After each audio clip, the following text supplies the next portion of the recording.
Friends, आज की कहानी है बेटे की धोखेबाजी भाग 3।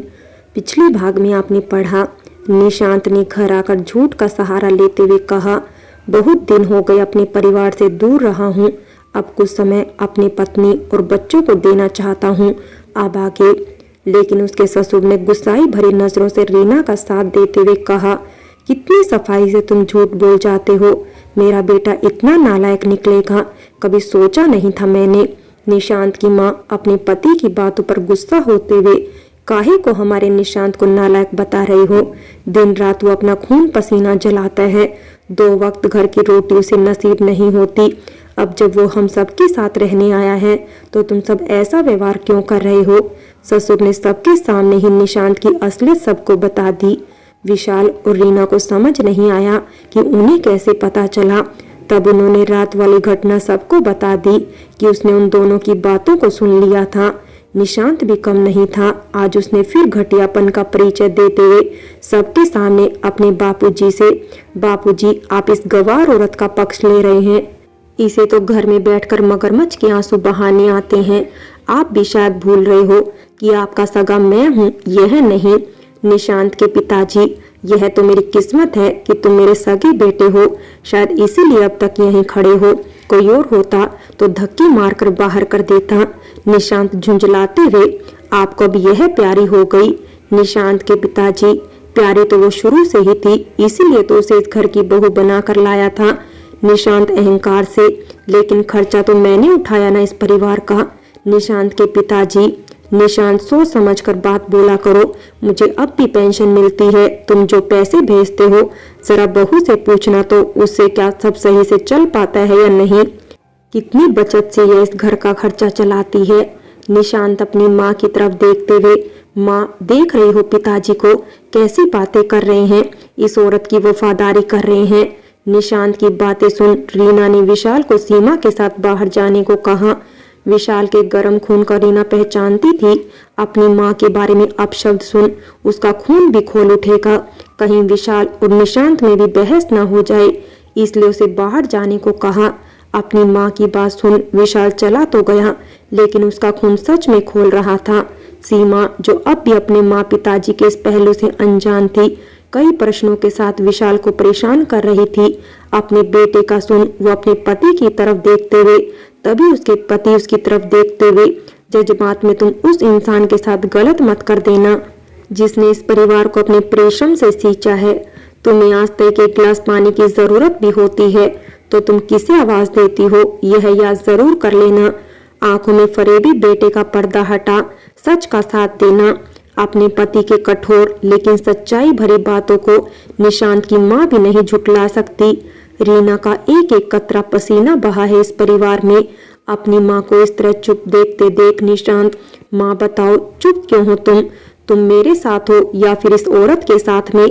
तभी निशांत की माँ निशांत के गाल पर थप्पड़ देते हुए, निशांत क्या तब से औरत औरत लगा रखा है, रीना नाम है उसका, यह भी भूल गए तुम्हारे बच्चों की माँ है वो। निशांत तेजी से रीना का हाथ खींचते हुए उसे अपने कमरे में ले गया।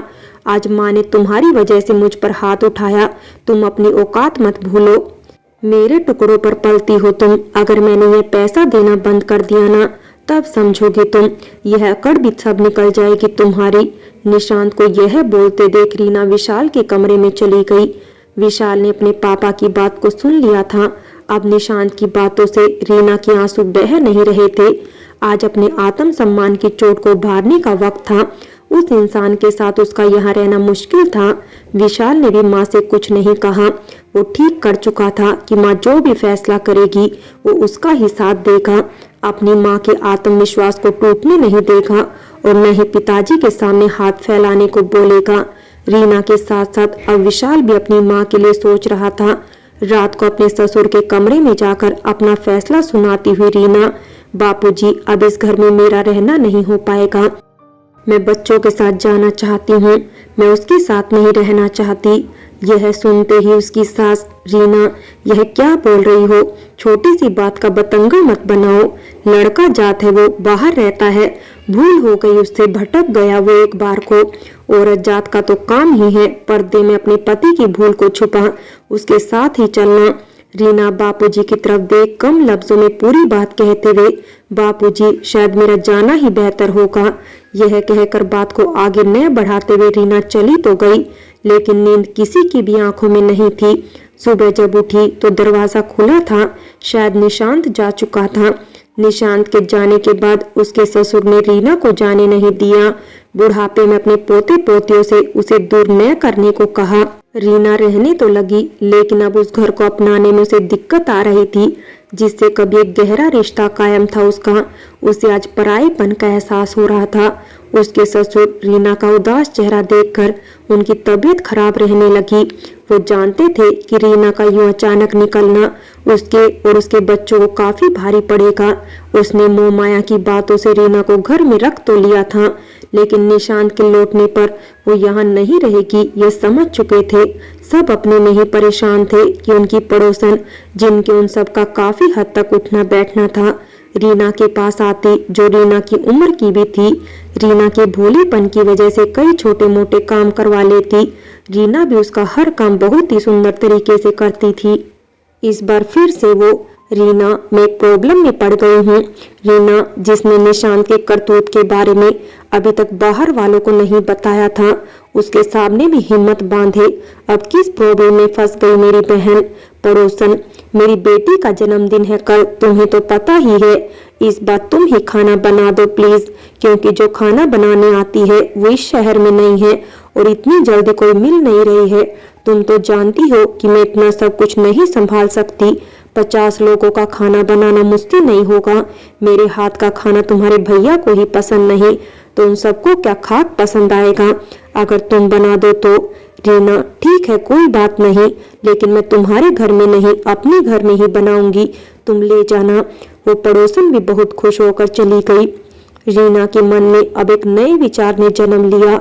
उस विचारों के साथ विशाल के पास जाकर विशाल को पड़ोसन वाली सब बात बताई और यह भी कहा अगर वो होम डिलीवरी का बिजनेस चला ले तो कुछ पैसा आ जाएगा। विशाल, जो आज मोबाइल की हर टेक्नोलॉजी को जानता था, अपनी माँ की बात सुन अचानक से उसके दिमाग में एक आइडिया आ गया। अब उसका ध्यान अपनी माँ की बातों पर नहीं था, वह कुछ अलग ही करने की तैयारी करने लगा। दूसरे दिन जब उसकी माँ पड़ोसन के लिए रात के डिनर की तैयारी कर रही थी, तो उसने हर खाने की आइटम का अपने मोबाइल में वीडियो बनाना शुरू कर दिया। रीना अब भी अनजान थी कि विशाल के दिमाग में क्या चल रहा है। उसने बार बार पूछा कि उसे आज अचानक वीडियो की क्या सूझी, लेकिन विशाल ने बस यही कहा कि उसका मन हो रहा है आज वीडियो बनाने का। जानती थी कि विशाल मोबाइल में ही पड़े रहता है, इसलिए उसने इस बात पर ज्यादा ध्यान नहीं दिया। सबने रीना के हाथ के खाने की तारीफ की। सबकी बातें सुन विशाल को एक उम्मीद नजर आ रही थी। वो रात में बैठकर कुछ न कुछ मोबाइल पर करने लगा। अब तो रोज की ही बात हो गई। विशाल और सीमा रोज ही कुछ न कुछ फरमाइश करते कि यह बनाओ वो बनाओ। उसकी माँ जब भी बनाती बस विशाल उसे अपने मोबाइल में कैप्चर करता। रीना अब अपने बेटे की इस नई हरकत से परेशान थी। उधर निशांत एक ही ऑफिस में मीरा के साथ काम तो कर रहा था, लेकिन ऑफिस में अब उसकी कोई इज्जत नहीं बची थी। उस पर उसको मीरा के लगाए गए आरोपों का सामना करना पड़ रहा था। घर में पैसे भेजना तो उसने बंद ही कर दिया था, इस उम्मीद में कि कहीं न कहीं पैसे के अभाव में रीना उसके पास लौट कर वापस आएगी ही। अचानक से एक दिन रीना की सासू माँ अपने पति से 8 महीने हो गए उस बात को, लेकिन मेरा बेटा अभी तक घर नहीं आया, नहीं फोन करता है, जरा फोन करके पूछ तो लीजिए। अपनी पत्नी की बात को सुन उसे गुस्साई भरी नजरों से देखते हुए, उसने कभी तुम्हारी परवाह की है? क्या बोलकर गया था हम उसके पैसे से खाते हैं? अपनी पत्नी बच्चों की जिम्मेदारी जो नहीं उठा सकता, उस नालायक इंसान से मेरा कोई ताल्लुक नहीं। निशांत ने रीना को झुकाने के लिए उनका खर्चा बंद तो कर दिया, लेकिन मैं रीना को जानता हूँ, उसके स्वाभिमान को ठेस पहुंचाई है तुम्हारे बेटे ने। मैं रीना के नाम से एक फ्लैट खरीदूंगा, अगर वो जाना चाहे तो जा सकती है, अब उसे रोकूंगा नहीं। अपने पति की बात सुनकर अब निशांत की माँ भी चुप थी। वो रोज ही देख रही थी रीना को। निशांत को माफ करना उसके लिए मुश्किल था। अब इस घर में उनकी जिद की वजह से वो रह तो रही थी, लेकिन अब बस सब एक जिम्मेदारी का एहसास था। सच भी है, विशाल और सीमा की पढ़ाई लिखाई का खर्चा उसके ऊपर भी तो खर्चा रहता है। यह कुछ महीने बहुत ही मुश्किल से कट रहे थे उन सबके। पहले की बचत से ही अब तक चलाने की कोशिश कर रही थी। एक दिन अचानक से नींद खुलते ही विशाल अपनी माँ को गले लगाते हुए उसका पागलपन देखकर सब उससे पूछ रहे थे आखिर उसे हुआ क्या है। विशाल ने सबके सामने ही अपने मोबाइल को खोलते हुए दिखाया। उसकी माँ की वीडियो फेमस हो चुकी है, अब उसके 11,000 सब्सक्राइबर हैं। रीना को इस विषय में कुछ भी जानकारी नहीं थी। अपनी माँ की वीडियो के सब कमेंट को विशाल पढ़ पढ़ कर सुना रहा था कि सबको उसकी रेसिपी पसंद आ रही है। उसे एक ब्रांड ने भी पसंद किया है। उसके अकाउंट में 3,000 रुपए जमा हो चुके हैं। रीना को विशाल की बात अब समझ में नहीं आ रही थी। घर में सब विशाल की बात को समझना चाहते थे, लेकिन सीमा के अलावा कोई नहीं समझ पा रहा था। तब विशाल ने बताया कि वो मम्मी की रेसिपी भारतीय व्यंजन का वीडियो बनाता था और उसे यूट्यूब फेसबुक पेज पर पोस्ट करता था। शुरू में इसीलिए नहीं बताया कि पहले उतनी नहीं चल रही थी। इसको पॉपुलर होने में समय लगता है। इन 9 महीनों में यह गाड़ी चल पड़ी। अगर माँ इसी तरह वीडियो बना नई रेसिपी इस यूट्यूब चैनल पर पोस्ट करेगी तो माँ को इसके लिए पैसे मिलेंगे। आज माँ के अकाउंट में 3,000 आए हैं। अगर इसी तरह पसंद करने लगे तो यह 3 से 30,000 भी हो जाएंगे। इतना बोलने की देर थी कि रीना के आंसू बहने लगे। उसे उम्मीद नहीं थी कि वो भी कुछ कमा सकती है, लेकिन विशाल ने उसके रास्ते में एक उम्मीद जगाई है। आज छोटी रकम ही सही, लेकिन यह उसकी खुद की थी। खुशी के आंसू बहते देख विशाल ने उसे गले लगा लिया।